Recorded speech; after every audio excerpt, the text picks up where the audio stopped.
Draft में हमको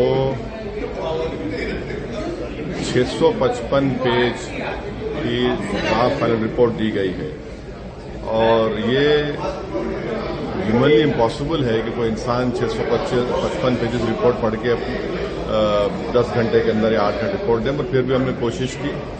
हम अपनी डिसर्ट रिपोर्ट दिए हैं इस बिल के खिलाफ, इसके अमेंडमेंट्स के खिलाफ, जो हम समझते हैं कि ये वफ़ के लिए फ़ायदेमंद नहीं रहेंगे बल्कि वफ़ को बर्बाद कर देंगे और ये ख़ास तौर से मुसलमानों को उनकी इबादत से महरूम करने के लिए ये आर्टिकल 26 का एक ग्रेव वायलेशन है। उसमें वक्फ बाय यूज़र को निकाल देना और फिर लिमिटेशन एक्ट को अप्लाई करना, इवैक्यू की प्रोविजन को हटा देना, ओवरराइडिंग लॉ को हटा देना, कलेक्टर को ये इख्तियार देना कि वो गवर्नमेंट प्रॉपर्टी का तय करे, ये सब वक्फ के मुफाद में नहीं है, वक्फ के फेवर में नहीं है। इससे हम शुरू से मैं कह रहा हूं कि ये मुसलमानों के खिलाफ बीजेपी ने अपनी आइडियोलॉजी की बुनियाद पर इस तरह का बिल लाया है और इससे वक्फ बोर्ड को नुकसान पहुंचाने के लिए, मुसलमानों की मस्जिदों को छीनने के लिए, और फ्यूचर में ऐसे बहुत से इश्यूज खड़े हो जाएंगे इस देश के सामने जो जरूरत नहीं है इस देश को।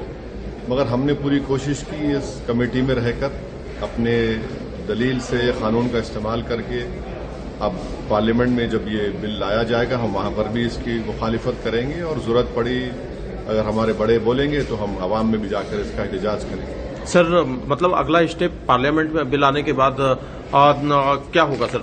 अगले स्टेप पार्लियामेंट में जब ये बिल आया जाएगा तो उस वक्त पार्लियामेंट में डिबेट होगी। हम तो शुरू से इस अमेंडमेंट्स के खिलाफ हैं, हम डिसेंट रिपोर्ट भी दे रहे हैं। पार्लियामेंट में भी हम फिर से अपनी आवाज को उठाएंगे ताकि देश की जनता को मालूम हो सके कि किस तरीके से एक ही समुदाय को टारगेट किया जा रहा है।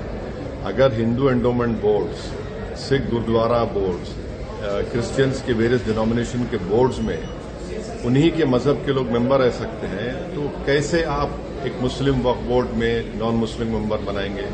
जो उनको पावर्स हैं बाय यूसेज के, वो कैसे आप वक्फ बोर्ड को नहीं देंगे? तो ऑन पैरिटी के ऊपर हम बात कर रहे हैं, तो ये सब देश के सामने रखेंगे।